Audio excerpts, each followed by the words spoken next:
Okay.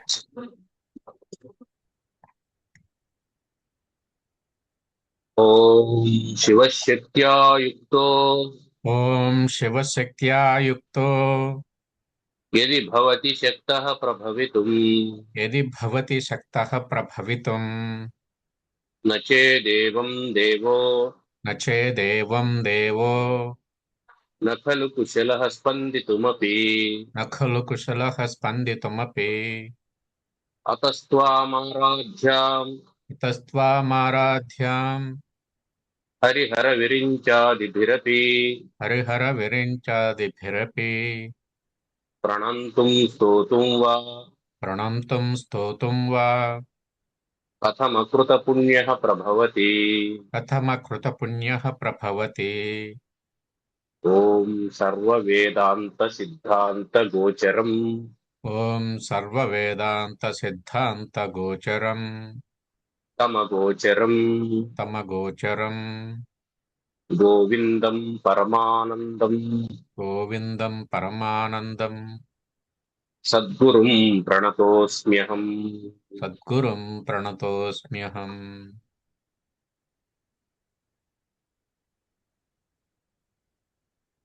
జగద్గురు శంకరాచార్యుల వారు వివేక చూడమని అన్నటువంటి ప్రకరణ గ్రంథం ద్వారా, నాయన జగత్తు లేదు, వేదం చెప్పిన మాట ఇది, జగత్తు లేదు, ఇది నీకు స్థిరం కావాలి మనసులో. నీకు స్థిరం కాలేదు, జగత్తు ఉంది అని అనిపించింది. అప్పుడు నీకు కలగాల్సినటువంటి భావన ఏమిటంటే అది కూడా పరబ్రహ్మమే.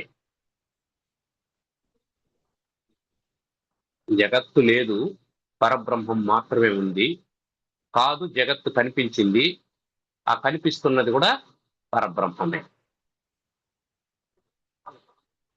జగత్తు పరబ్రహ్మం అన్నాం కాబట్టి తినడము, త్రాగడము, పరిగెత్తడము, పడుకోవడము, ఇవన్నీ కూడా జగత్తులో అంతర్భాగాలే గనుక, ఇవన్నీ కూడా మనకు కనిపిస్తున్నాయి గనుక సాధారణమైనటువంటి వ్యక్తులందరూ వీటిని చేస్తున్నారు కనుక ఇప్పుడు వాళ్ళకు బంధం ఎందుకు ఏర్పడతా ఉంది? ఏర్పడకూడదు కదా అనంటే అది మిథ్య అయినటువంటి జగత్తు. నువ్వు తినడం, త్రాగడం, కూర్చోవడం, లేవడం, పరిగెత్తడం, ఈ క్రియలన్నీ ఏదైతే చేస్తూ ఉన్నావో అవి పరబ్రహ్మ భావనతో చేయడం లేదు, జగద్భావనతోనే చేస్తూ ఉన్నావు. నువ్వు ఆ క్రియలను కూడా జగద్భావనతో కాకుండా పరబ్రహ్మ భావనతో చేసినప్పుడు నీకు బంధం ఏర్పడదు. కాబట్టి కర్మయోగి అయినటువంటి వాడు సమస్త కర్మలను ఆచరించవచ్చు.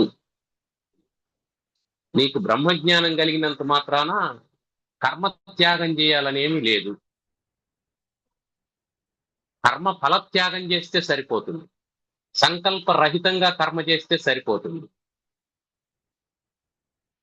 ఏది చేస్తున్నావో దాన్ని ఈశ్వరార్పణ బుద్ధితో చేస్తే సరిపోతుంది. నువ్వు తింటున్నటువంటిది భగవంతుడు నీకు ఇచ్చినటువంటి ప్రసాదం.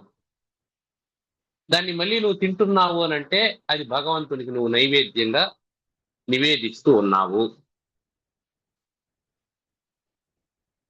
నువ్వు త్రాగుతున్నావు, అది భగవంతుడు నీకు ఇచ్చినటువంటి తీర్థం. దాన్ని మళ్ళీ నువ్వు భగవంతునికి తీర్థంగా నివేదిస్తూ ఉన్నావు. అంటే ఏమర్థం? నువ్వు నీకు కనిపిస్తూ ఉన్నటువంటి జగత్తు పరబ్రహ్మం అని అనుకుంటే నువ్వు అందులో అంతర్భాగం అయితే నువ్వు కూడా పరబ్రహ్మమే. నువ్వు కూడా పరబ్రహ్మమే. కాబట్టి ఇక్కడ నువ్వు తినేది, నువ్వు త్రాగేది, నువ్వు వెళ్ళేది, నువ్వు తిరిగేది, నువ్వు పడుకునేది, నువ్వు లేచేది అంత పరబ్రహ్మమే తప్ప ఇంకొకటి లేదు. ఒకటి ఇట్లయినా ఉండు, లేదా అట్లయినా ఉండు. ప్రవృత్తి మార్గంలో ఉన్నావా, జగత్తుతో ప్రవృత్తి కలిగి ఉన్నావా, అప్పుడు ఈశ్వరార్పణ బుద్ధితో ప్రవృత్తిని కలిగి ఉండు. లేదా నివృత్తి మార్గాన్ని కలిగి ఉండావా, పరబ్రహ్మతో అనుసంధానమై ఉండు. ఎట్లయినా సరే ఏకమేవా ద్వితీయం నేహనానాస్తి కించన అనేది గుర్తుపెట్టుకోనుండు. నువ్వు ప్రవృత్తిని కలిగి ఉంటే కూడా జగత్తంతా పరబ్రహ్మంగా చూడు. నివృత్తిని కలిగి ఉంటే జగత్తంతా మాయగా, దీనికి అధిష్టానమైనటువంటి చైతన్యమే పరబ్రహ్మంగా చూడు. ఎట్లయినా నువ్వు చూడాల్సింది పరబ్రహ్మనే. అది ఇట్లా ఇక్కడ చెప్పింది. నీకు జగత్తు కనిపించినా పరబ్రహ్మమే, జగత్తు కనిపించకపోయినా పరబ్రహ్మమే. నీకు నీ శరీరం కనిపించినా పరబ్రహ్మమే, నీకు నీ శరీరం కనిపించకపోయినా పరబ్రహ్మమే. నీ ఇంద్రియాలు నీకు స్ఫురించిన పరబ్రహ్మమే, స్ఫురించకపోయినా పరబ్రహ్మమే. శబ్దస్పర్శ రూపరస గంధాలు పరబ్రహ్మమే. అవి విషయాలు అనుకున్నప్పుడు అప్పుడు కూడా పరబ్రహ్మమే.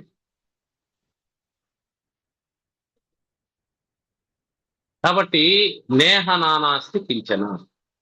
రెండవది లేదు. అయితే ఇక్కడ ఒక ప్రమాదం ఉంది.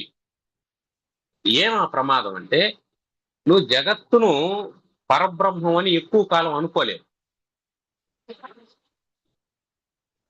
ఎందుకు?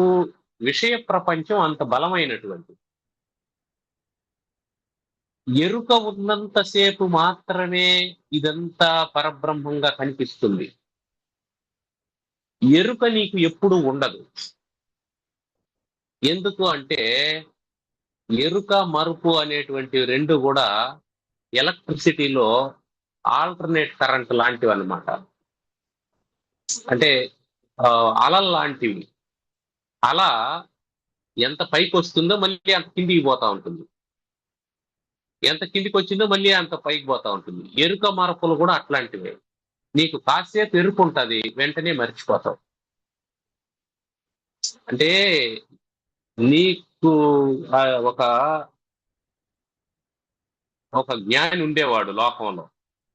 ఆయన ఎంత గొప్ప జ్ఞాని అంటే, ఆయనకు అప్పిచ్చిన వాళ్ళు వచ్చినారనుకో, అప్పుడు నాయన ధనం మిథ్య, ఇచ్చినవాడు మిథ్య, తీసుకున్నవాడు మిథ్య అనేవాడు. ఆయన అప్పిచ్చిన వాడి దగ్గరికి పోయినాడు అనుకో,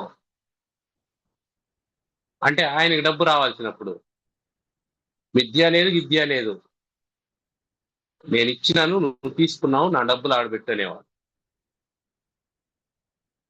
అంటే ఇటువంటి జ్ఞానం ఉద్ధరింప ఉద్ధరించబడడానికి కారణం కాదు. అంటే ఏమవుతుంది ఇక్కడ, నీకు అనుకూలంగా ఉంటే అంత పరబ్రహ్మం అంటావు, నీకు ప్రతికూలంగా ఉంటే మళ్ళీ మొదటికి వస్తావు. దేవుడు లేదు, దెయ్యం లేదు, ఏం లేదు, పట్టుకో కొట్టు తన్ను అనేసి మొదలు పెడతావు. కాబట్టి ఏం చెప్తున్నా అంటే నాయన, జగత్తు కూడా పరబ్రహ్మమే అనుకునేటువంటి భావన చాలా ఉదాత్తమైనటువంటిది కాదని చెప్పలేదు. కానీ నీ మనసు దాని మీద ఎక్కువసేపు నిలబడదు. అందుకే జగత్తు మిథ్య అని చెప్తున్నాము. ఎందుకే మిథ్యా సత్యమా అంటే అది మిథ్యే, దాంట్లో ఏం డోకా లేదు. నువ్వు సత్యం అనుకుంటే వచ్చే నష్టం లేదు. అయితే ఆ సత్యం భగవంతుడని అనుకోవాలి, జగత్తు సత్యం అని అనుకోకూడదు. జగద్రూపంలో ఉండేటువంటి భగవంతుడు సత్యం అని అనుకోవాలి. ఇది ఎంతసేపు ఉంటుంది నీ మనసులో? అవిచ్ఛిన్న తైల ధార వలె నిరంతరాయంగా ఉండగలదా? ఉండలేనిది. కాబట్టే కాబట్టే ఏం చెప్తున్నానంటే, భ్రమ మూలమిదం జగత్. ఈ ప్రపంచమంతా భ్రమ అని చెప్తున్నాడు. నువ్వు కనిపిస్తోంది కదా అంటే, ఆ కనిపిస్తోంది, కనిపించేది నీకు భగవంతుడిగా కనిపిస్తే ఏం అభ్యంతరం లేదు. Very good, proceed, go on. నాకు ఎదురుగా ఉండేవాడు వాడిలో పరమాత్మ కనిపిస్తా అన్నాడు. మంచిదే, చూడు. నేను వాడికి సేవ చేస్తాను, అదే భగవంతుని సేవ. అది చెయ్యి, మంచిదే. గాయపడిన వాడికి, కష్టాల్లో ఉండేవాడికి, నష్టాల్లో ఉండేవాడిని ఉద్ధరిస్తాను, అజ్ఞానంతో ఉండేవాడిని ఆదుకుంటాను, వానికి 4 మంచి మాటలు చెప్తాను, ఉద్ధరిస్తాను. వెరీ గుడ్, చెయ్యి. ఇదంతా భగవంతుని సేవ అనుకోని చెయ్యి. మళ్ళీ ఇవంతా చేస్తే పేపర్లో ఫోటోలు వస్తాయి, పబ్లిసిటీ అవుతుంది, మళ్ళీ నాకు అవార్డులు రివార్డులు ఇస్తారు. అట్లయితే మళ్ళీ నువ్వు భ్రాంతిలో ఉండాలి. కానీ జరుగుతుంది అట్లా, అందుకని చెప్తున్నా. ఆదివారం ఆదివారం అన్నదానం కార్యక్రమం పెట్టుకున్నావు అనుకో, ఎవరికి తెలియకుండా నీ పని నువ్వు చేసుకొని వచ్చేస్తూ ఉంటావు. 5వ వారం 6వ వారం ఎప్పుడో ఎవరో ఒకరు చూస్తారు, ఎవరు సార్ మీరు ఏం చేస్తున్నారు, ఇట్లా ప్రతి ఆదివారం చేస్తాన్నావు అని అంటే, అయ్యో ఉండండి సార్ ఒక ఫోటో తీస్తాను అనేది ఆయన ఒక ఫోటో తీస్తాడు. ఫోటో తీసి మరుసటి రోజు పేపర్లో ఒక ఆర్టికల్ రాస్తారు. ఫలానా మునిరామిరెడ్డి, ఆముదాల మురళి ఇద్దరు కలిసి ఆదివారం ఆదివారం అన్నదానం చేస్తుంటారని. సోమవారం పొద్దున్నే పేపర్లో వస్తుంది, సోమవారం మధ్యాహ్నం దాకా ఫోన్లు వస్తాయి, బాబు మీరు మంచి పని చేస్తున్నారంట, మాకు చెప్పలేదు, మేము కూడా ఇచ్చుంటాం కదా అనేసి. ఇప్పుడు ఏమవుతుంది, మంగళవారం నుంచి మన పని ఏంది, వారం అంతా దీన్ని వాట్సాప్ లోను, ఇన్స్టాగ్రామ్ లోను, ఫేస్బుక్ లోను పోస్ట్ చేయడం, దానికి ఎవరు రెస్పాండ్ అయినారో చూడడం, అందరికి చెప్పడం, నెక్స్ట్ ఆదివారానికి ఫండ్స్ కలెక్ట్ చేయడం, మళ్ళీ నెక్స్ట్ ఆదివారం ఫోటోలు తీయడం, మళ్ళీ దాన్ని ఫేస్బుక్ లో పెట్టడం జరుగుతుంది. అంటే నువ్వు ఇప్పుడు ఎట్లా మొదలు పెట్టినావు, ఎట్లా చేస్తున్నావు? నేను ఈశ్వర సేవ అని మొదలు పెట్టాను, భగవంతుని సేవ అని మొదలు పెట్టాం. చివరికి ఏమైంది, వాళ్ళకి సేవ చేస్తానో లేదో మనకు తెలియదు, కానీ మన పబ్లిసిటీ అయితే జరుగుతా ఉంది. ఇప్పుడు బంధం ఏర్పడిందా లేదా? మొదటి 4 వారాలు నీకు బంధం లేదు, ఇచ్చేసావు వచ్చేసావు. ఇప్పుడు బంధం ఏర్పడింది. ఇప్పుడేమిటి, ఇప్పుడు ఆ విలేకరికి ఫోన్ చేస్తావు, సార్ ఈ వారం కూడా చేస్తున్నాను సార్, మీకు కుదిరితే అటు రండి సార్ అని అంటారు. ఆయన కూడా ఉత్సాహంగా 2 వారాలు వస్తాడు. 3వ వారం ఆయనకి ఇంకేదో ఎంగేజ్మెంట్ ఉంటుంది, అందుకని ఆయన ఏమని చెప్తా అంటే, మీరే 2 ఫోటోలు తీసి పెట్టేయండి సార్ అంటాడు. మళ్ళీ నెక్స్ట్ ఏం చెప్తా ఉంటే, సార్ మిగతా వాళ్ళకు కూడా అట్లా చెప్పండి సార్, మిగతా ప్రెస్ వాళ్ళకు కూడా, మన పేపర్లో ఒక దాంట్లోనే వస్తాను నేను. ఏం చెప్తారు, ఏముంది సార్ మీరు ఒకసారి ప్రెస్ మీట్ పెట్టేసి చెప్పినారంటే అందరూ వేచేస్తారని చెప్పాను. వీడు ప్రెస్ మీట్ పెడతాం, ప్రింట్ మీడియా కాకుండా ఎలక్ట్రానిక్ మీడియా కూడా వస్తుంది, దాంట్లో కూడా వస్తుంది. మనం ఇంత చేస్తాను, మనకు స్టేట్ గవర్నమెంట్ ఏం అవార్డు లేదు, కేంద్ర ప్రభుత్వం ఏం పద్మశ్రీ లేదు, ఇంత చేసిన తర్వాత మనం పద్మశ్రీ కోసం ప్రయత్నం చేయకపోతే ఎట్లా అనేసి ఇంకా ఈ వీడియోలు ఫోటోలు వ్యవహారం. ఎక్కడ నీ భగవంతుడు ఏమైపోయినాడు, నీ దరిద్ర నారాయణుడు ఎక్కడ? ఆకలి కొన్నవాడికి అన్నం పెట్టే నీ ఎయిమ్ ఏమైంది? ఆకలి కొన్నవాడికి అన్నం పెట్టేటువంటి నీ ఎయిము కేంద్ర ప్రభుత్వం దగ్గర పద్మశ్రీ తీసుకునేదానికి వెళ్ళిపోయింది. అంటే ప్రపంచం, జగత్తు అనేది ఇంత బలమైనటువంటిది, చాలా బలమైనటువంటిది, నిన్ను మాయ వైపుకు లాగుతూ ఉంటుంది. అందుకోసమని నీకు మరుపు కలగడం క్షణంలో పని, నువ్వు ఎరుకుతో ఉండడం చాలా కష్టమైన పని. అందుకోసమని జగత్తును మిథ్యగా భావించు. బ్రహ్మమూలమిదం జగత్తు, ఇది భ్రమను కలిగిస్తూ ఉంటుంది, భ్రమగా కలిగిస్తూ ఉంటుంది. ఎందుకంటే దీంట్లో నానాత్వం స్పష్టంగా ఉంటుంది, దీంట్లో అనేకంగా ఉంటుంది. నువ్వు అన్నం పెట్టాలనుకున్నావు, అంతటితో ఆగదు. ఎందుకు అంటే అన్నం ఒకటే అవసరం కాదు. వర్షాకాలం వచ్చింది, 4 గొడుగులు ఇద్దామని అనిపిస్తుంది. శీతాకాలం వచ్చింది, 4 దుప్పట్లు ఇద్దామని అనిపిస్తుంది. ఇవన్నీ చేస్తాన్నాం కాబట్టి ఒక ఎన్జిఓ పెట్టుకుందాం అనిపిస్తుంది. ఇది ఆగదు. ఈ ఊర్లో మాత్రమే చేస్తే ఎట్లా, పక్క ఊర్లో ఎవరు చేస్తారు అని అనిపిస్తుంది. చేయొచ్చునా చేయకూడదు అనేది ఇక్కడ క్వశ్చన్ కాదు, ఎలా చేస్తున్నావు అనేదే క్వశ్చన్ అంతే. నువ్వు చేయమనే చెప్తున్నావు, ఎవరు చేయొద్దని చెప్పడం లేదు. ఇది చేసేటప్పుడు ఏమవుతుందంటే ఏదో ఒక రోజు నాకు పద్మశ్రీ రావాలనే ఉద్దేశంతో మొదలు పెట్టద్దు. నువ్వు భగవంతునికి సేవ చేస్తున్నావని మొదలుపెట్టు. అది అల్టిమేట్ గా ప్రవృత్తి మార్గంలో నువ్వు ఉండేటట్టయితే చాలా జాగ్రత్తగా ఉండు, ఎరుకుతో ఉండు, అనుక్షణం ఎరుకుతో ఉండు. ఎందుకంటే మాయ ఎటువైపు నుంచి అయినా నిన్ను కమ్మచ్చు.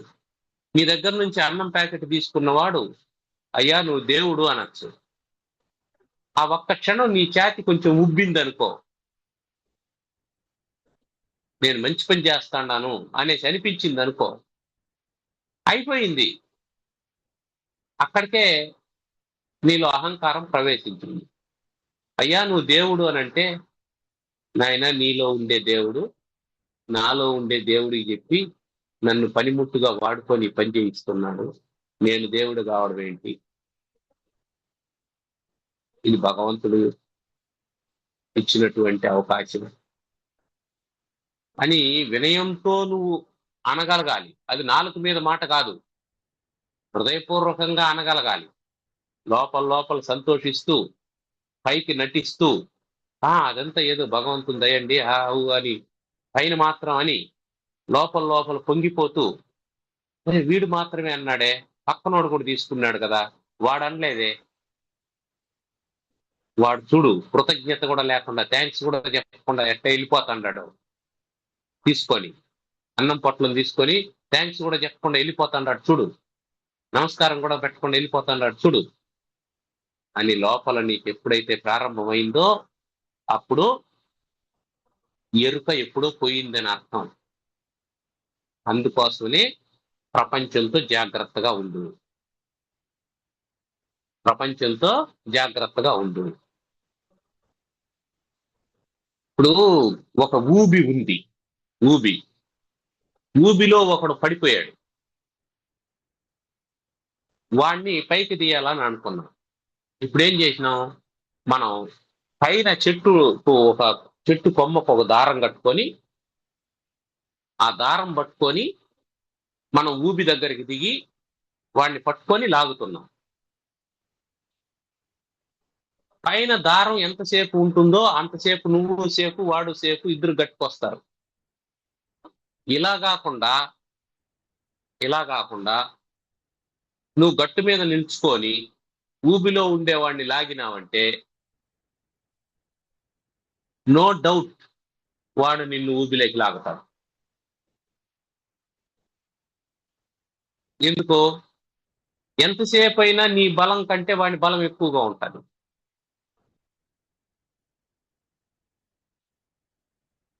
ఎందుకు, వాడికి అక్కడ ఊబి కూడా సహకరిస్తుంది.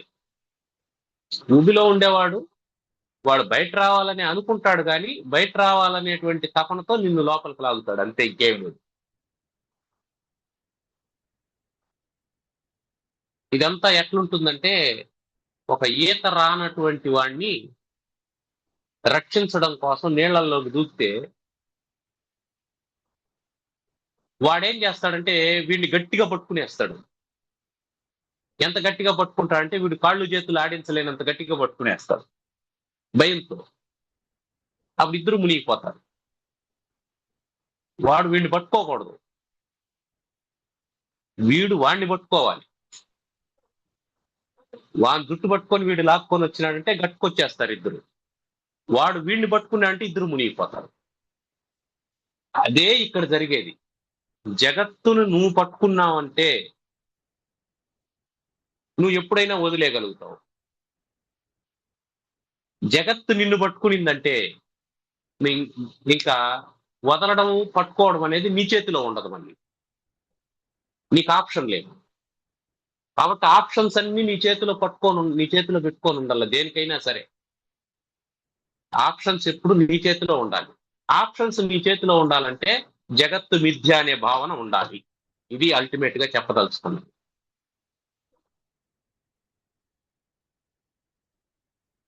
జగత్తు కూడా పరబ్రహ్మమే అని చెప్పిన తర్వాత జగత్తు మిథ్య అని చెప్పడానికి కారణం ఏంటంటే, నీ చేతిలో ఆప్షన్స్ ఉంటే నువ్వు ఎప్పుడైనా వదిలిపెట్టగలవు.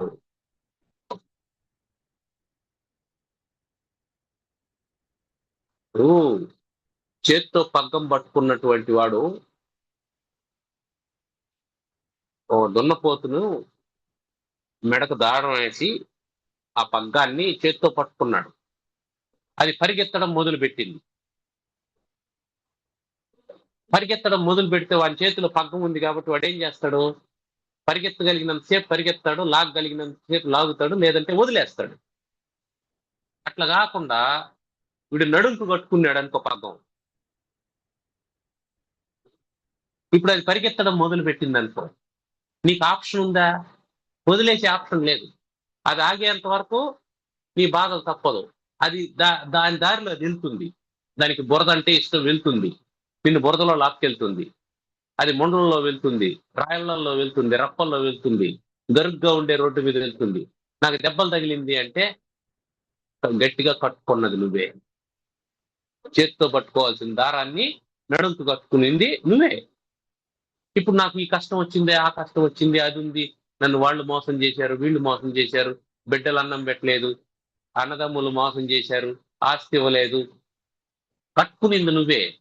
భార్య మోసం చేసింది అని అంటే నడుంకేసి కట్టుకున్నది నువ్వే. అదే నువ్వు చేతిలో పట్టుకున్నావనుకో, ఇది ప్రమాదం అని తెలిసినటువంటి ఉత్తర క్షణం వదిలేస్తాం. అదే చెప్తున్నాడు ఇక్కడ శంకరాచార్యులు. నైనా ఇది ప్రమాదం, ఇది గొప్పదే కాదని చెప్పలేదు, ప్రమాదం. అందుకని చేత్తో పట్టుకో. జగత్తు మిథ్య. ఎప్పుడు నీకు వైరాగ్యం కలిగిందో అప్పుడు వదిలేయి. దాంతో నీకు సంబంధం లేదు. ఏడవపోతుంది, తిరుగుతుంది, మేసుకుంటుంది, బురదలో పడుతుంది, దొల్లాడుతుంది, దాని సావు అది వస్తుంది. సాయంకాలం ఘాట్లోకి వస్తుంది. రాని, సాయంకాలానికి వస్తుంది, అది రాని, వదిలేయి. లేదు నువ్వు పట్టగలవా? గట్టిగా పట్టి కట్టేసి పెట్టు. ఒకటి యోగాది హఠాది యోగాల ద్వారా నువ్వు మనస్సును నిగ్రహించగలవా? నిగ్రహించు, మంచిదే. లేదు నాకు ఆ శక్తి లేదంటావా? వదిలేయి. నువ్వు పోకు, అది పోయి రాని. నీ మనసు పోని, బుద్ధి పోకూడదు. పోయి రాని మనసు ఏదేదో అంటుంది, దాన్ని మళ్ళీ ఎక్కడికి వస్తుంది? ఇక్కడికే వస్తుంది, రాని. కాబట్టి ప్రవృత్తి మార్గంలో ఉండేవాళ్ళు జాగ్రత్తగా ఉండాలి అని చెప్పి ఆ తర్వాత ఈశ్వరో వస్తు తత్వజ్ఞో ఈశ్వరో వస్తు తత్వజ్ఞో నచాహం తేష్వస్థితః నచాహం తేష్వస్థితః నచ మస్తాని భూతాని నచ మత్స్థాని భూతాని ఇత్యేవమేవ ఇత్యేవమేవ వ్యచీక్లపత్ వ్యచీక్ల వ్యచీక్లకృత్ సారీ వ్యచీ వ్యచీక్లపత్ వ్యచీక్లపవత్ వ్యచీక్లపత్ వ్యచీక్లపత్ అంతే. ఆ, ఇది ఆ, మళ్ళీ భగవద్గీతలో ఉన్నటువంటి విషయాన్ని మళ్ళీ మనకు చెప్తూ ఉన్నారు. భగవద్గీత 9వ అధ్యాయంలో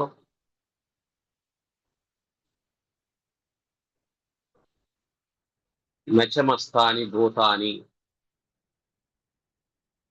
పశ్యమే యోగమైశ్వరం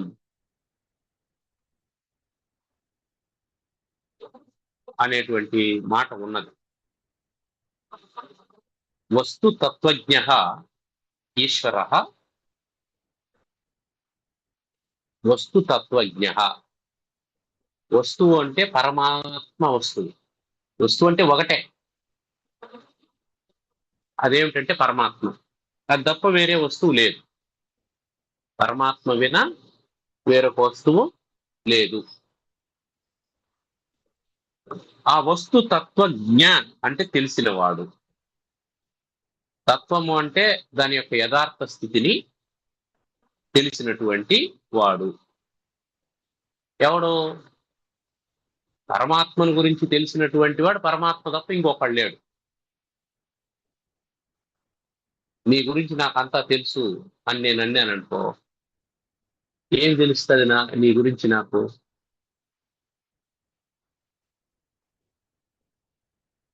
అంతా తెలియదు. ఎప్పుడు నా గురించి నీకు అంతా ఎట్లా తెలుస్తుంది? తెలియదు. నువ్వు నాకు వివేక్ చూడమని క్లాస్ చెప్పినావు, సౌందర్య లహరి క్లాస్ చెప్పినావు, శివానంద లహరి క్లాస్ చెప్పినావు, కాబట్టి నీ గురించి నాకు అంతా తెలుసు అంటే అంతే తెలుసు నీకు. మిగతా ఏం చెప్పినాము, ఏం చేసినాము, ఎక్కడ పోయినాము అవంతా తెలియదు కదా. కాబట్టి ఎవరి గురించి అయినా సరే మరొకరికి తెలిసే అవకాశం లేదు. భార్య గురించి భర్తకు కూడా తెలియదు, భర్త గురించి భార్యకు కూడా తెలియదు. అందుకని పరమాత్మను గురించి తెలిసినటువంటి వాడు పరమాత్మే. అందుకే బ్రహ్మవిద్ బ్రహ్మైవ భవతి అన్నాడు. పరమాత్మను గురించి తెలుసుకున్నటువంటి వాడు పరమాత్మే అవుతాడు అని చెప్పి అన్నాడు. నీకు పరమాత్మను గురించి తెలుసు అంటే అర్థం ఏంటి? నువ్వు పరమాత్మ అయితేనే పరమాత్మ గురించి తెలుస్తుంది. నువ్వు పరమాత్మ కాకపోతే నువ్వు పరమాత్మ గురించి ఎన్ని చెప్పినా అది నువ్వు పరమాత్మ కావు, నీకు తెలియనట్టు లెక్క. అందుకని వస్తుతత్వజ్ఞ ఈశ్వర, సద్వస్తువుని తెలుసుకున్నటువంటి ఈశ్వరుడు అంటే పరబ్రహ్మము, తన గురించి తాను తెలుసుకున్నటువంటి పరబ్రహ్మము, ఎరుకగలిగినటువంటి పరబ్రహ్మ. తేషు అహం నా అవస్థితః.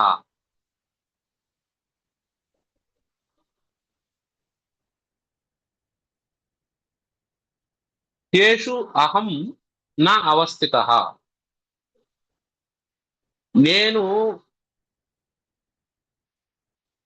వాటి యందు, తేషు అంటే ఆ భూతాల యందు అంటే జగత్తులో,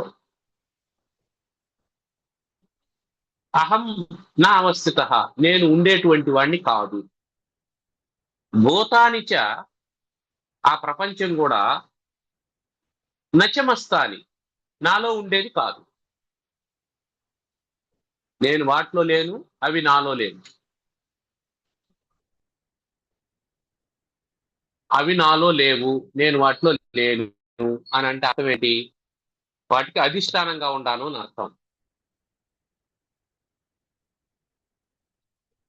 అంతే కదా. నేను వాటిలో లేదు.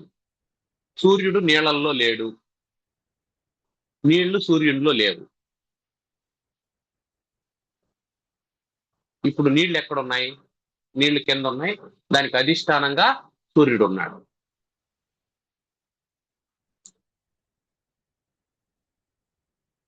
అంటే ఎందుకు చెప్తున్నాడు ఇది? ఈ మాట చెప్పడం వల్ల జగత్తు మిథ్య అనేది తెలుస్తుంది. జగత్తు మిథ్య అని చెప్పడం కోసం ఇది చెప్తున్నారు. అంటే ఇంతకు ముందు ఏం చెప్పాడు? జగత్తు కూడా పరబ్రహ్మం ఏం చెప్పినాడు కదా. కానీ ఇక్కడ మాట చెప్పి, అయ్యా ఈ జగత్తులో ఏవే వస్తువులు అయితే ఉన్నాయో అవన్నీ నాలో లేవు, నేను కూడా జగత్తులో లేదు. ఎందుకు అంటే జగత్ అనేది భిన్న భిన్నమైనటువంటిది, ఖండ ఖండాలుగా ఉండేటువంటిది. పరబ్రహ్మ అఖండమైన వాడు. ఈయన ఈ వస్తువుల్లో ఉంటే అప్పుడు ఏమవుతుంది? ఈ ఈ పెన్నులో భగవంతుడు ఉన్నాడు, ఇందులో ఉన్నాడు. ఇందులో భగవంతుడు ఉన్నాడు అని అంటే ఇది పోతే, పెన్ను పోతే భగవంతుడు పోయినట్టు. అంతే కదా లెక్క. దీంట్లో ఉంటే ఇది పోతే పోయినట్టు. ఇప్పుడు ఒక వ్యక్తిలో భగవంతుడు ఉన్నాడు, ఆ వ్యక్తి మరణిస్తే భగవంతుడు కూడా మరణించినట్టు కదా లెక్క. అంటే జీవులకు కలిగేటువంటి హాని వృద్ధులు పరమాత్మకు కలిగేటువంటి ప్రమాదం ఉన్నది కనుక జీవులలో నేను లేను అని అన్నాడు.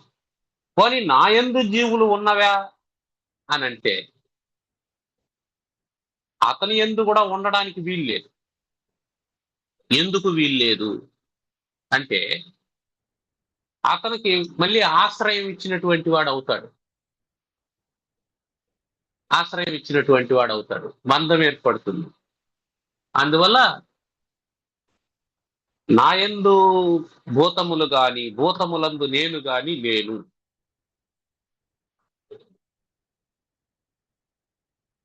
అంటే ఏమర్థం? త్రాడులో పాము గాని పాములో తాడు గాని లేదు. కానీ పాము కనిపిస్తాను. ఇప్పుడు చెప్పు దాని వాస్తవం. నీకు పాము కనిపిస్తాను, నీకు కనిపిస్తూ ఉన్నటువంటి పాము త్రాటి యందు ఉన్నదా? లేదు. పోనీ ఆ సర్పములో తాడుందా? సర్పములో తాడుంటే నీకు సర్పం కనిపించదు. తాడులో సర్పం ఉంటే తాడు కనిపించదు. కానీ నీకు భ్రాంతి కాలంలో సర్పం కనిపిస్తుంది, భ్రాంతి లేనప్పుడు త్రాడు కనిపిస్తుంది. అంటే తాడు వేరుగా ఉంది, సర్పం వేరుగా ఉంది. భ్రాంతితో ఉండేటప్పుడు సర్పం కనిపిస్తుంది, భ్రాంతి లేనప్పుడు తాడు కనిపిస్తుంది. ఇప్పుడు ఎందుకే సర్పం ఎక్కడుంది? లేనే లేదు. కాబట్టి జగత్తు లేనే లేదు, అది మిథ్య. పోనీ తాడుకు సర్పానికి ఏమైనా సంబంధం ఉందా? తాడుకు సర్పానికి ఏమైనా సంబంధం ఉందా? చిన్నాన్న పెదనాన్న పిల్లోళ్ళ వాళ్ళు ఏమన్నా మేనత్త మేనమామ పిల్లోళ్ళు? ఏమి కాదు. సజాతీయ సంబంధం కానీ విజాతీయ సంబంధం కానీ ఏమీ లేదు, దానికి సంబంధమే లేదు, ఎలాంటి సంబంధం లేదు.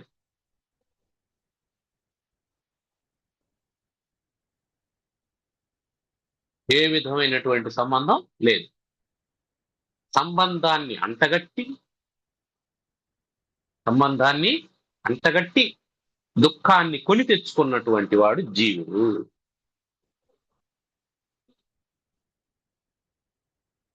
లేని సర్పాన్ని ఊహించుకొని భయపడి వణుకుబుట్టి అరిచి కేకలు పెట్టి నానా గందరగోళం చేసినటువంటి వాడు జీవుడు. లేని ప్రపంచం ఉందనుకొని దాంతో సంబంధం ఏర్పాటు చేసుకొని వీళ్ళు నా తల్లిదండ్రులని, నా భార్యని, నా పిల్లలని, నా ఉద్యోగం, నా వ్యాపారం, నా వ్యవహారం నాది నాది నాది నాది నాది అనుకొని ఇదంతా క్లమ్జీగా మార్చుకొని చిక్కుబడిపోయింది. ఒక్కొక్క దారం తీయడానికి కూడా ఇంకా కుదిరేటట్లేదు, చిక్కుబడిపోయిన దారం లాగా అయిపోయింది. అట్లా చేసుకొని దుఃఖపడుతూ ఉన్నది జీవుడు. కాబట్టి నీకు దుఃఖం లేదు, నీకు దుఃఖమే లేదు. నీ దుఃఖం నీ భ్రాంతి వల్ల ఉన్నది. నీకు భ్రాంతి తొలగి ఎరుక కలిగిందంటే దుఃఖం లేదు. ఎరుక లేని వాడికి దుఃఖం ఉంటుంది. అందుకని దుఃఖానికి కారణం మరుపే తప్ప ఎరుక కాదు. నువ్వు మర్చిపోయావు. త్రాడని మర్చిపోయావు. త్రాడును సర్పం అని అనుకున్నావు. ఇప్పుడు దుఃఖం కలిగింది. అందుకే ఈశ్వరుడు స్టేట్మెంట్ ఇచ్చాడు. భగవంతుడు స్టేట్మెంట్ ఇచ్చాడు. ఈశ్వర సర్వభూతానాం హృద్దేశేర్జున తిష్టతి. ఇది విన్నారు కదా. అందరి హృదయాల్లో భగవంతుడు ఉన్నాడు. అందరి హృదయాల్లో భగవంతుడు ఉన్నాడు అన్నటువంటి ఆయన నచాహం తేషు అవస్థిత అని కూడా అన్నాడు. నేను వాటిలో లేనని కూడా అన్నాడు. ఉన్నాడా లేడా?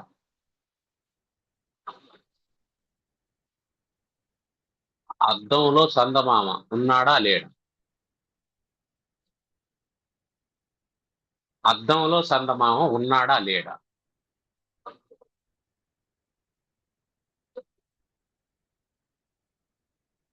పిల్లోడు ఏడ్చేటప్పుడు వాడికి చందమామ చూపించడానికి అద్దంలో ఉన్నాడు.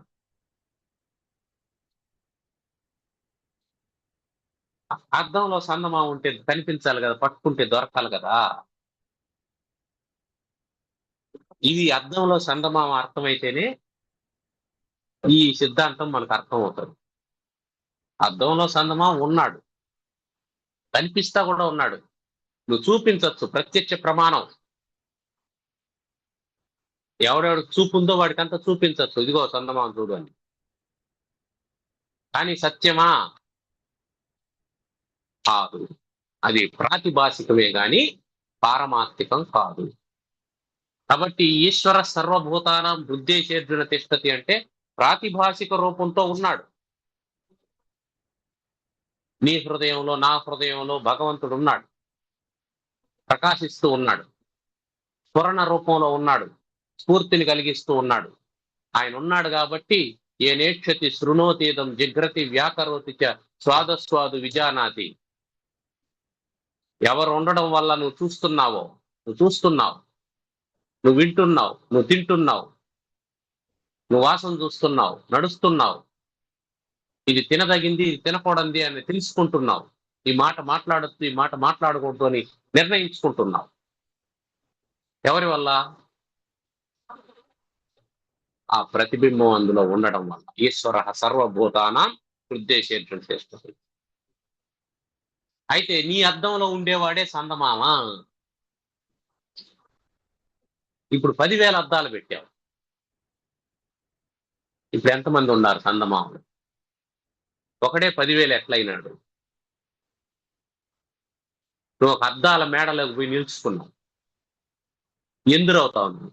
అంతెందుకు, అద్దాలు ఎదురెదురుగా ఉండేటువంటి సెలూన్ లేకపోతావు నువ్వు. యాక్చువల్ గా 2 అద్దాలు పెట్టాడు, 2 ప్రతిబింబాలు ఉండాలి.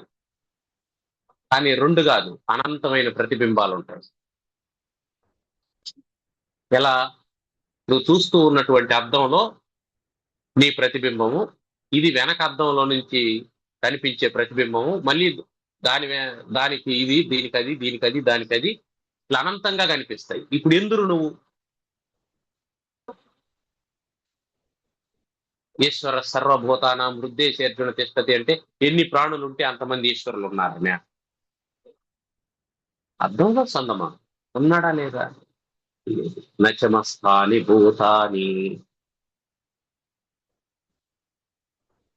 నచమస్తాని భూతాని. నాలో ఈ భూతాలేవి లేవు. ఏ అర్థంలోనూ చందమామ లేడు.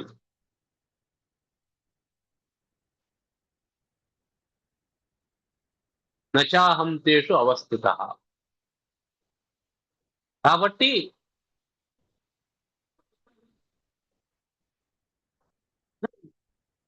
మయి సర్వమిదం ప్రోతం సూత్రే మణిగణ ఇవ. అది కూడా స్వామి చెప్పిన మాటే. ఇదం సర్వం సూత్రే మణిగణ ఇవ మయి ప్రోతం. ఇవన్నీ బూర్భోస్వరాది 14 భువన భాండాలు ఉన్నాయి కదా, ఇవన్నీ పూసలు. వీటి లోపల దారంలాగా పరబ్రహ్మం ఉన్నాడు.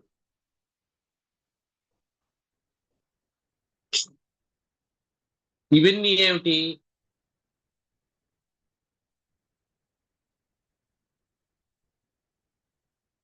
ఇవన్నీ మిథ్య అయినటువంటివే. ఇవన్నీ మిథ్య అయినటువంటివే అని చెప్పి నాయన, యది సత్యం భవేద్ విశ్వం యది సత్యం భవేత్ విశ్వం సుషుప్తా ఉపలభ్యతాం సుప్తా ఉపలభ్యతాం ఎన్నోపలభ్యతే కించిత్ ఎన్నోపలభ్యతే కించిత్ అతః అతః అసత్ అసత్ స్వప్నవత్ మృషా స్వప్న స్వప్నవత్ వృషా మృషా స్వప్నవత్ మృషా. స్వప్నవత్ మృషా. మృష అంటే అబద్ధం అని అర్థం. యది సత్యం భవేద్ విశ్వం, విశ్వం యది సత్యం భవేద్, ఈ ప్రపంచం సత్యమే అయితే, సుషుప్తౌ సుషుప్తి యందు కూడా ఉపలభ్యత లభించాలి. సుషుప్తిలో కూడా ఉండాలి. కాలత్రయాబాధ్యం కదా సత్యం. నువ్వు జగత్తును సత్యం అని అనుకునేటట్లయితే అప్పుడు సుషుప్తిలో కూడా ఉండాలి. ఉందా? కించిత్ నా ఉపలభ్యతే, ఎత్ కించిత్ నా ఉపలభ్యతే. ఎందుకని ఇది కొంచెం కూడా లభించడం లేదు సుషుప్తిలో? లభించడం లేదు కదా. అతః ఆ కారణం చేత అసత్, ఇది సత్యము కాదు, ఇది సద్వస్తువు కాదు. అయితే కనిపిస్తూ ఉంది కదా. ఎస్, స్వప్నవత్, స్వప్నంలాగా కనిపిస్తుంది. మేల్కుంటే మృష, మేల్కుంటే అబద్ధం, మేల్కుంటే అబద్ధం.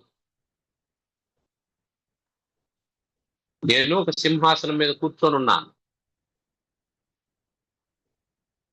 కూర్చొని ఉంటే రష్యా అధ్యక్షుడు, అమెరికా అధ్యక్షుడు వాళ్ళందరూ వచ్చి నాకు నమస్కారం చేస్తే నేను చెప్తున్నాను వాళ్ళకి, మీరు ఇలా చేయాలి అలా చేయాలి అని. అలాగేనండి అని చెప్పని, వాళ్ళు ఇదిగో మీ వాటా, మీకు రావాల్సినటువంటి పన్ను అని చెప్పని డాలర్లు కుప్పపోసి వాళ్ళు బయలుదేరి పోతూ ఉన్నారు. నాకు మెలకు వచ్చింది. అదే గుడిసె, అదే చాప, అక్కడే పడుకోనున్నా. ఇప్పుడు ఇది సత్యమా అసత్యం? సత్యమా అసత్యం? స్వప్నాన్ని విచారణ చేస్తే జగద్విచారణ జరిగినట్టు. స్వప్నాన్ని ఎప్పుడైతే మనం సమగ్రంగా విచారణ చేయగలుగుతామో అప్పుడు జగత్తును మనం విచారణ చేయగలం.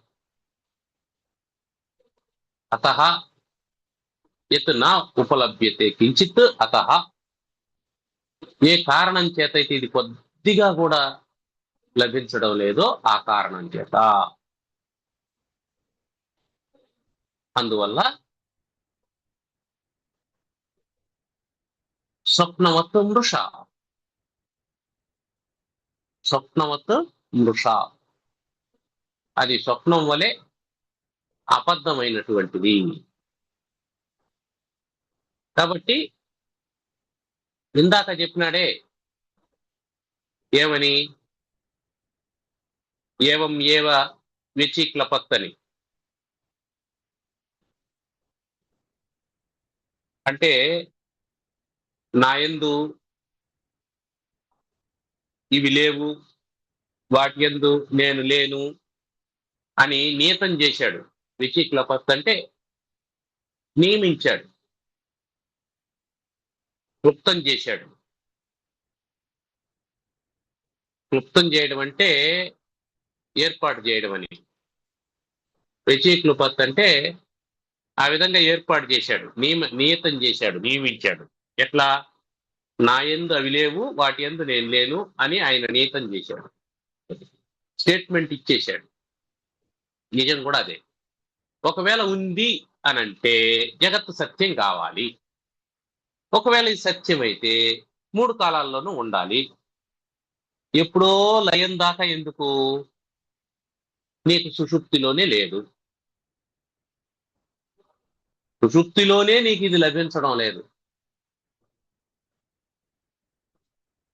స్వప్నంలో అసలు లభించడం లేదు పూర్తిగా.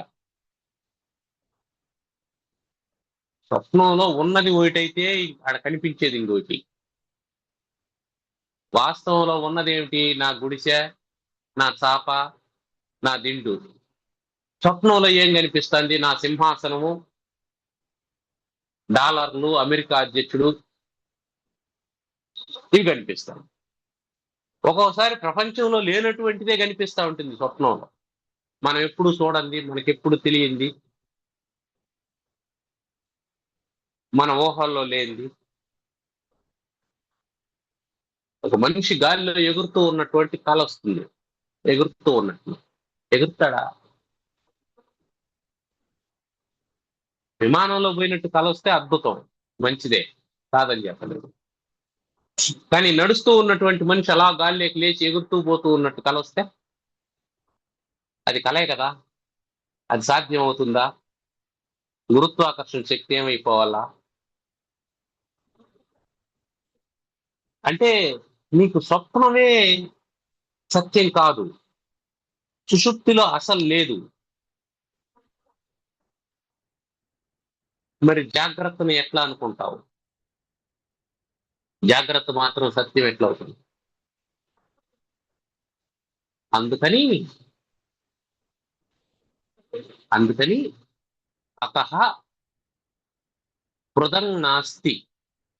తర్వాత శ్లోకం. అతః పృథం నాస్తి అతః పృథక్ నాస్తి జగత్పరాత్మనః జగత్పరాత్మనః పృథక్ ప్రతీతిస్తు పృథక్ ప్రతీతిస్తు మృషా గుణాదివత్ వృషా గుణాదివత్ ఆరోపితస్యాస్తి ఆరోపితస్యాస్తి కిమర్థవత్గా కిమర్థవత్తా అధిష్టానమాభాతి అధిష్టానమాభాతి తథా భ్రమేణ. తథా భ్రమేణ.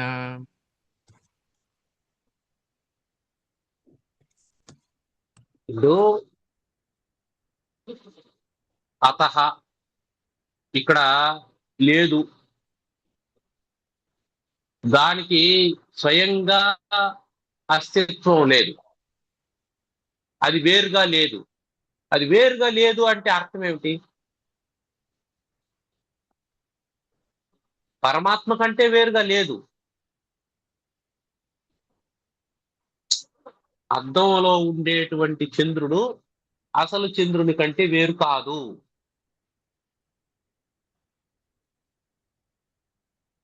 అద్దంలో ఉండేటువంటి చంద్రుడు అసలు చంద్రుని కంటే వేరు కాదు. కాబట్టి విశ్వం కూడా పరమాత్మనః పృథక్ న అస్తి. పరమాత్మ కంటే భిన్నంగా లేదు. పరమాత్మ కంటే భిన్నంగా లేదు, కానీ పరమాత్మ కాదు. అది మనం గుర్తుపెట్టుకోవాల్సింది.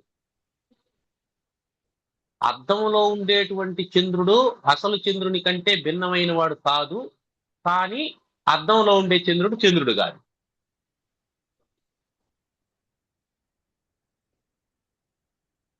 అందుకని ఏం చెప్తున్నాడంటే అతః, ఇది వరకు మనం బ్రహ్మం, ఈ జగత్తంతా కూడా బ్రహ్మస్వరూపమే, పరబ్రహ్మ స్వరూపమే అని చెప్పుకున్నాం కాబట్టి జగత్తు పరమాత్మనః పృథక్ నాస్తి. ఈ జగత్తు పరబ్రహ్మం కంటే వేరుగా లేదు.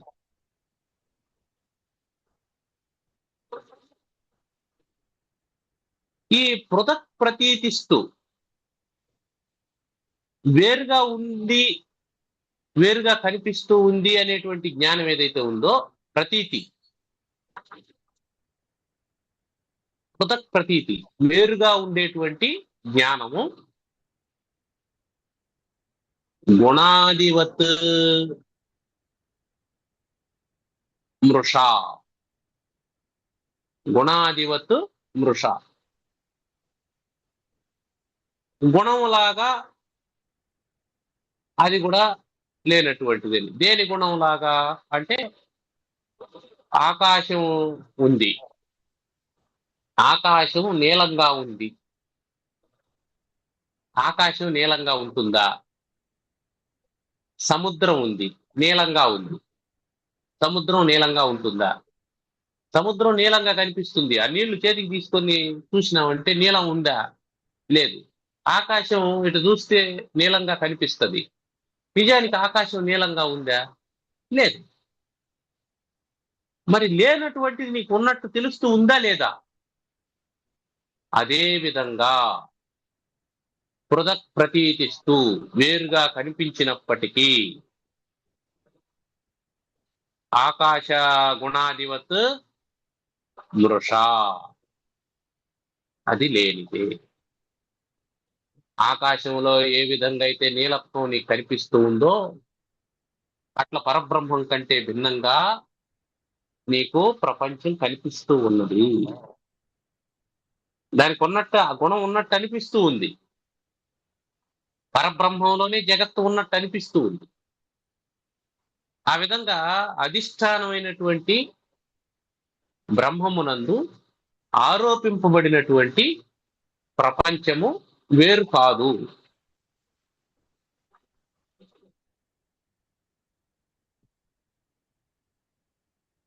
జగత్ అనేసి ఇంకొకటి లేదు, అది లేనే లేదు.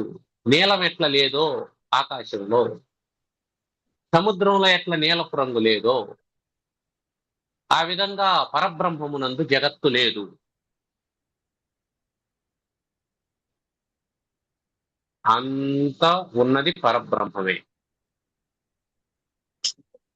నీకు నీలంగా కనిపిస్తూ ఉండేదంతా సముద్రమే, కానీ నీలత్వం సముద్రంలో లేదు. ప్రపంచంగా కనిపిస్తూ ఉండేదంతా పరబ్రహ్మమే, పరబ్రహ్మంలో జగత్తు లేదు. నీలంగా కనిపిస్తూ ఉండేదంతా ఆకాశమే, ఆకాశంలో నీలత్వం లేదు. ఆకాశం అధిష్టానం, నీలత్వం ఆరోపితం. సముద్రం అధిష్టానం, నీలత్వం ఆరోపితం. పరబ్రహ్మ అధిష్టానం, జగత్తు ఆరోపితం. భ్రాంతి వల్ల రంగు కనిపిస్తుంది, భ్రాంతి వల్ల జగత్తు కనిపిస్తుంది.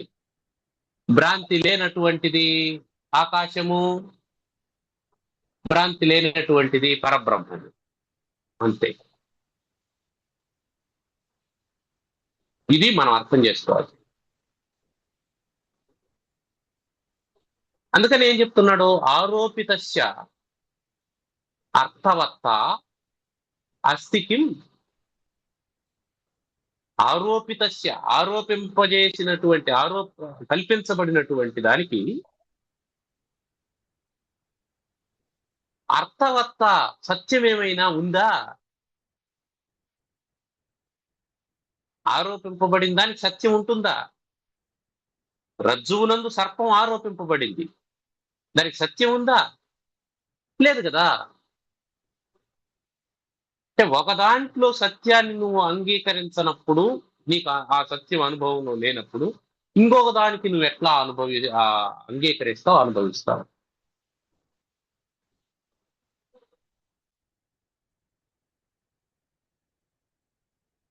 అంటే నువ్వు రజ్జువులో సర్పం లేదని నువ్వు నీ అనుభవంతో తెలుసుకున్నప్పుడు, ఆకాశంలో నీలత్వం లేదని నీకు అనుభవంలో చెబుతూ ఉన్నప్పుడు, సముద్రంలో నీలత్వం లేదని నీ అనుభవం చెబుతూ ఉన్నప్పుడు, పరబ్రహ్మంలో జగత్తు ఉందని ఎలా అంటావు?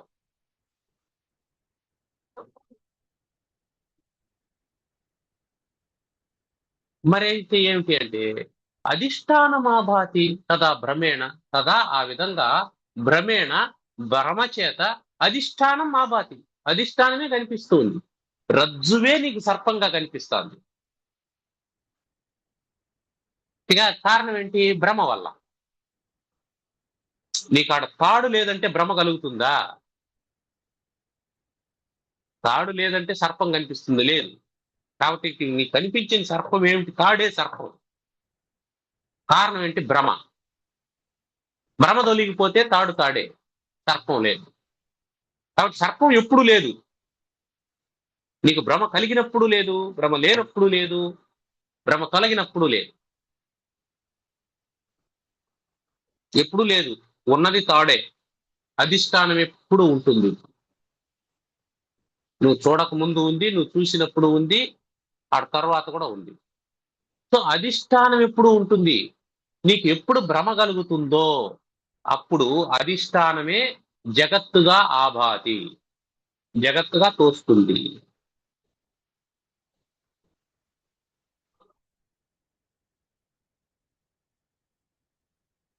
అందువల్ల ఈ జగత్తుగా తోస్తూ ఉన్నటువంటి పరబ్రహ్మము శాశ్వతమైనటువంటిది, జగత్తు అశాశ్వతమైనటువంటిది. ఇప్పుడు ఆకాశాన్ని గురించి చెప్పాలంటే ఏం చెప్తాము? ఆకాశం నీలంగా ఉంటుందని చెప్తాం, సముద్రం నీలంగా ఉంటుందని చెప్తాం. కానీ మనం సత్యం చెప్తున్నాం, అసత్యం చెప్తున్నాం. The sky is blue and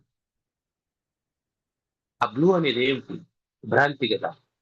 ocean is blue and blue, blue అనేది ఏమిటి? భ్రాంతి కదా. కాబట్టి మనం భ్రాంతి జ్ఞానాన్నే చెబుతూ ఉన్నాం. సత్యం ఏమిటి? దానికి ఆ గుణమే లేదు, అది లేనే లేదు. అందుకని భ్రమతో వేరువేరుగా కనిపిస్తూ ఉన్నటువంటి, అంటే రకరకాలుగా కనిపిస్తూ ఉన్నటువంటి ఈ జగత్తు మిథ్య అయినటువంటిది అని చెప్తూ ఉన్నాం. ఇక ఆ భ్రాంతికి సంబంధించినటువంటి విశేషాలను తర్వాత చెప్తూ ఉన్నారు. ఇందులో ఏమన్నా సందేహాలు ఉన్నాయా?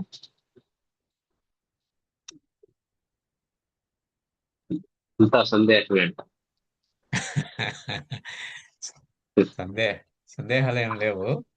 కానీ ఉమ్, మామూలుగా ఉమ్, వ్యవహారంలో కూడా ఈ భ్రాంతి అనేది ఉమ్, తొలగిపోతే ఒకవేళ ఉమ్, శరీరం పోయినా కూడా ఎటువంటి దుఃఖం అనేది ఉమ్. రాదు.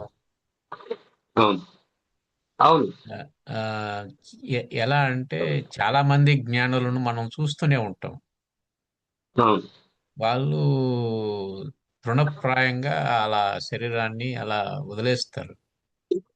అలాంటి ఉమ్, ఆ, భావన అనేది, అలాంటి స్థితి ఆ, రానంత వరకు ఆ, రాలేదు అంటే ఈ భ్రాంతి ఉందని అర్థం అనమాట. అంతే అంతే. మొత్తానికి భ్రాంతే నడిపిస్తూ ఉంటుంది వ్యవహారాన్నంతా. ఆ, కానీ మనం పాముకు ఎప్పుడు ఆ, మనం చెప్పు. ఎప్పుడు ధైర్యం చేసి సముద్రం నీలంగా లేదు అని అంటామా? ఉమ్. అంటే లోకం ఒప్పుకుంటుందా? స్కై ఈజ్ నాట్ బ్లూ అని చెప్పి అంటే, లేదా ఓషన్ ఈజ్ నాట్ బ్లూ అని చెప్పి అన్నామంటే ఇప్పుడు ఒప్పుకుంటారా? 99 మంది ఆ భ్రాంతిలోనే ఉండడం వల్ల దానికి ఒక బలం అనేది చేకూరింది అనమాట. అంతే అంతే. ఒకవేళ చెప్పినా కూడా తాడు తాడే ఉంటది, పాము పామే ఉంటది. నువ్వు ఏదైతే అంతే తాడుని కదా. పాము అని ఎంత చెప్పినా, ఉమ్. ఎంతమంది చెప్పినా ఆ, తా- ఇది తాడే గాని పాము ఎట్ట సత్యం ఉంటది? మారదు, మారదు. సత్యం మారదు. ఉమ్, ఆ, కానీ ఒకటి ఉదాహరణలు ఏమంటే ఇంతకు ముందు పాముకు సంబంధించిన వ్యాపారం ఉమ్, చెప్పినట్టు ఆ ఉమ్, వ్యాపారం బాగా నడుస్తా ఉందన్నమాట లోకం మీద. అవును. ఆ ఉమ్, ఆ, ఉమ్, అవును. భ్రాంతి వ్యాపారం అని కూడా చెప్పుకోవచ్చు. అది అవసరమే లేదన్నమాట. అంతే. ఉమ్. ఇప్పుడు సరైన నడిచేది అదే, నడిచేది అదే. లోకంలో నడిచేదంతా భ్రాంతికి సంబంధించిన వ్యాపారమే నడుస్తూ ఉంటుంది. దాన్ని ఎవడు అడ్డుకోలేడు, కాదనలేడు, కాదని బ్రతకలేడు. బతకలేదు. కానీ దాన్ని కూడా మనం జీవితంలోకి ఆ, ఆరోపించుకుంటే, అది లేదని ఆరోపించుకుంటే బాగుంటది అనమాట. ఉమ్, కానీ చాలా వరకు ఆ, ఎవరైనా ఏదైనా చేసినప్పుడు ఆమ్, ఉమ్, ఆ, పోలీస్ స్టేషన్లో ఆరోపణలు ఎదుర్కొన్నారు అని కూడా మనం వింటూ ఉంటాం అనమాట. ఉమ్. అంటే ఆరోపణ అంటే అర్థమైంది, లేని దాన్ని ఆరోపించారు అని. లేని దాన్ని ఆరోపించారు. లేని దాన్ని ఉన్నట్టు చెప్తున్నారు. అది ఉమ్.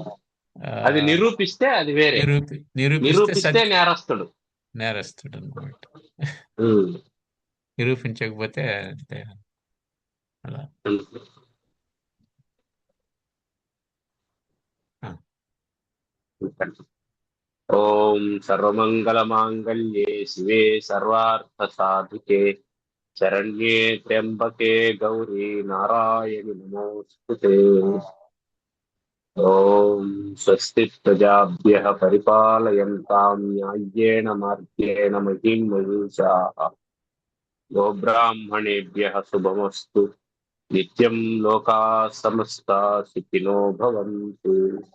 ఓం శాంతి శాంతి శాంతి. స్వస్తి. ధన్యవాదాలు.